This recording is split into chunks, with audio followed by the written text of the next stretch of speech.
நீங்கள் இந்த கோவிலுக்கு வந்தீங்க அப்படின்னா எலுமிச்சம்பழம் மாலை வாங்காமல் போகவே போகாதீங்க. அது என்ன கோவில் எங்கே இருக்குது அப்படிங்கிறத சொல்கிறேன். அதுக்கு முன்னாடி நம்ம சேனலை சப்ஸ்கிரைப் பண்ணிவிட்டு இந்த வீடியோக்கு லைக்கை போட்டு உங்களுக்கு வந்து சாமி அம்மனை பிடிக்கும் அப்படின்னா ஓம் சக்திங்கிறத கமெண்ட் பண்ணிடுங்க. ஹலோ ட்ராவலர்ஸ், நம்ம வந்து பார்த்தீங்க அப்படின்னா திருச்செந்தூர் சீரிஸில் வந்துட்டு திருச்செந்தூர் ட்ராவல் பிளாக் 1/1 பார்த்துட்டு இருக்கோம்.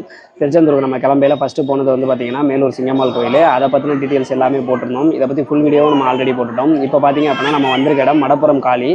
ஸோ இங்கேருந்து எலுமிச்சம்பழம் மாலையை நீங்கள் வாங்கி கொண்டு போய் உங்கள் வீட்டில் போட்டிங்க, உங்கள் வீட்டுக்கு வந்து நிலப்படியில் போடணும் அப்படின்ற மாதிரி சொல்கிறாங்க. அந்த மாதிரி நீங்கள் எலுமிச்சம்பழம் மாலையை போட்டிங்க அப்படின்னா உங்கள் வீட்டில் இருக்க கஷ்டங்கள் எல்லாமே நீங்களும் பில்லி சூனியம் எதுவுமே வந்து அண்டாது, நோய் நொடிகள் வராது அப்படின்ற மாதிரி சொல்கிறாங்க. ஸோ இங்கே வந்தீங்க அப்படின்னா கண்டிப்பாக நீங்கள் ஒரு எலுமிச்சம்பழம் மாலை வாங்கி போடுங்க. நார்மலானா நீங்கள் மாலை போடலை அப்படின்னா கையில் வந்து ஒரு எலுமிச்சம்பழம் 2 எலுமிச்சம்பழம் கொடுக்குறாங்க. ஸோ அதையுமே நீங்கள் வாங்கிக்கலாம். அதை வாங்கிட்டு போய் நீங்கள் வீட்டில் வச்சிங்க அப்படின்னா ரொம்ப நல்லது. மடப்புறம் காளிக்கு உள்ளார வரையிலே காருக்கு வந்து 25 ரூபா வந்து டோக்கன் வாங்குறாங்க. இதை விட பெரிய விஷயம் என்ன அப்படின்னு கேட்டிங்கன்னா, எலுமிச்சம்பழ மாலையெல்லாம் வாங்குகிறோம் அப்படின்னா எலுமிச்சம்பழம் வந்து 50 ரூபா, 100 ரூபா, 150 ரூபா அந்த மாதிரி இருக்குது. எலுமிச்சம்பழ மாலைக்கு உள்ளார வந்து 10 ரூபா டிக்கெட் வாங்குறாங்க.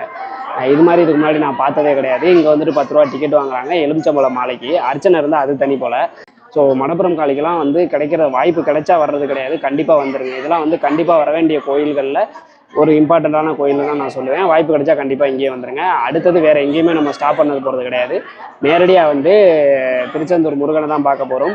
ஸோ அதுக்கு இடையில வந்து நம்ம எங்கே சாப்பிட்றோம், நம்ம சாப்பாடுலாம் எப்படி இருக்க போகுது அப்படின்ற எல்லாத்தையும் அடுத்தடுத்த வீடியோவில் பார்க்கலாம். மறக்காம நம்ம சேனலை சப்ஸ்கிரைப் பண்ணி ஃபாலோ பண்ணுங்கள். பாய்.